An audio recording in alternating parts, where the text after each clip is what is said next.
Okay guys, today I'll go over a couple MPC steam locomotives that I got. Just kind of picked some random ones to go over. I picked three.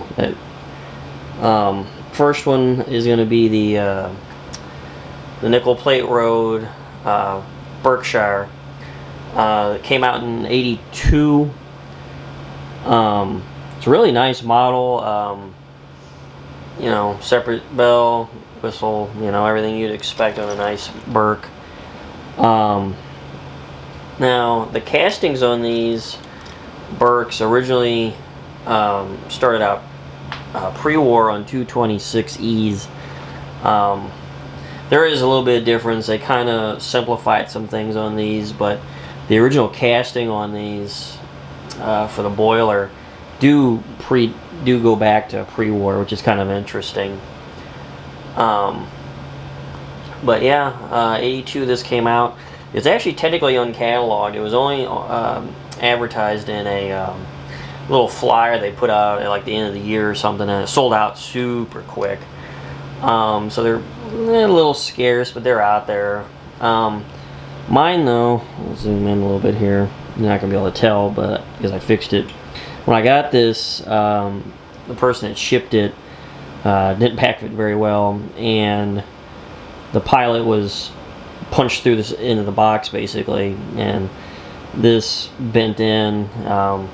So I had to get a new steam chest / pilot. It's all one piece on these, and strip it, repaint it, and everything. Other than that, it was brand new, never been used, ran, or anything. In good shape. But what's significant with this one is it's actually based off a real locomotive, which was something that Lionel was starting to get into in the 80s. So I believe the 779, I forget where it's at, but you can actually go see it. It is on display. Still tight gears. Something they did in the 80s, well, they started in the 70s, was the Mighty Sound of Steam. This one doesn't work, so I just don't keep it plugged in.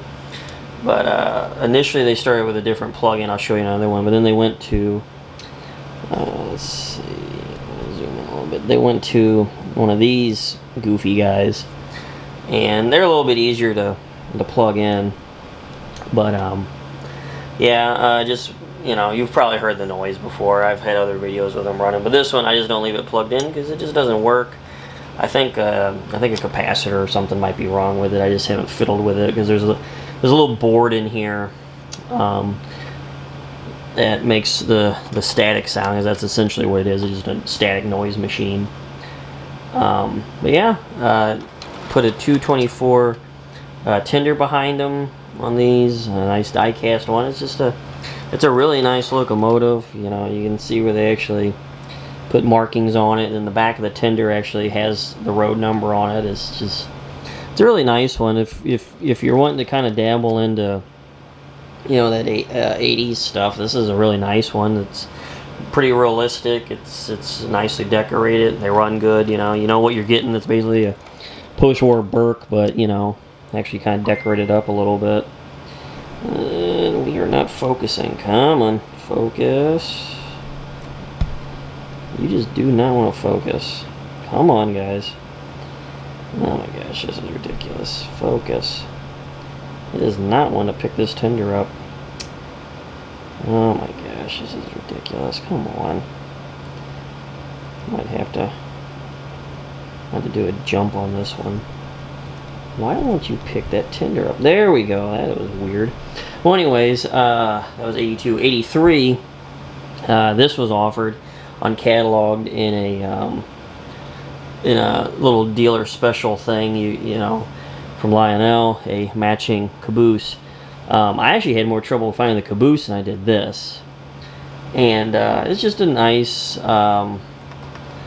extended vision caboose. MPC, I believe, originated this. The base of it is kind of modified off of, I think, the normal bay window caboose from the post-war.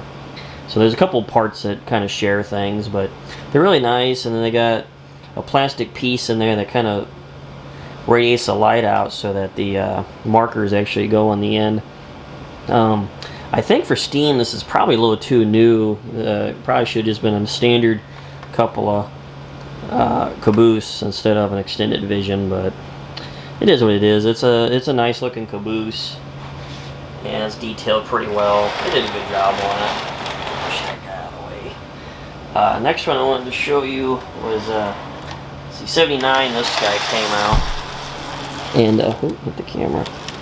See if we can get the focus. There we go. All right, a little too far. This was the very first loco they put out in the famous American railroads, a little subset they were doing for a while.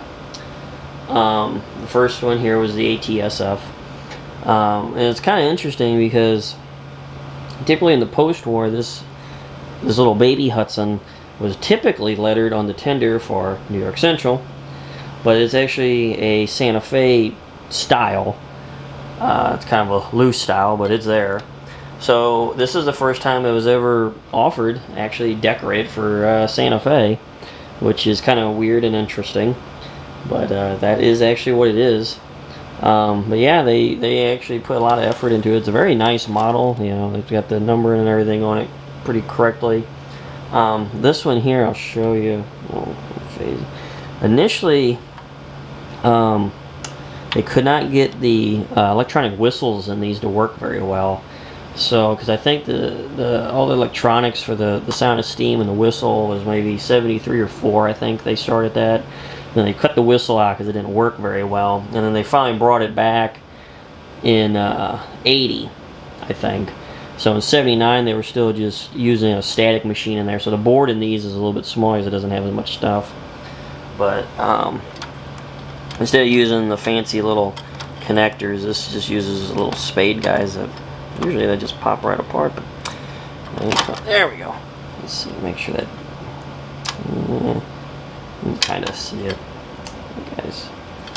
This autofocus is just being miserable. There you go. You can kind of see it. But yeah, you just got to snake these together, which isn't too bad, but it's definitely annoying and not as convenient. But the only thing that's weird with these, I should let that disconnected, I guess. They didn't put 6-wheel trucks under the bottom of this. They were still using these silly little 4-wheel trucks, and the coupler on the back is not functional. It's just a plastic dummy coupler, which is kind of weird because this was supposed to be the high top end engine that year, you know, launching this new subset of stuff, and for some weird reason they could kind of short you on a few things. But yeah, it's a nice locomotive. I wasn't actually really in the market for one, but I came across it at a local train shop, and they didn't want much for it. It was brand new in the box. The box looked like it had been through a tornado or something, but it was brand new in there, and they didn't want much for it. And I was like, well, you know, I've been diving real deep into the MPC stuff lately, so I thought, well, what the heck, might as well. So go ahead and stop this a minute and then pick it up on another one.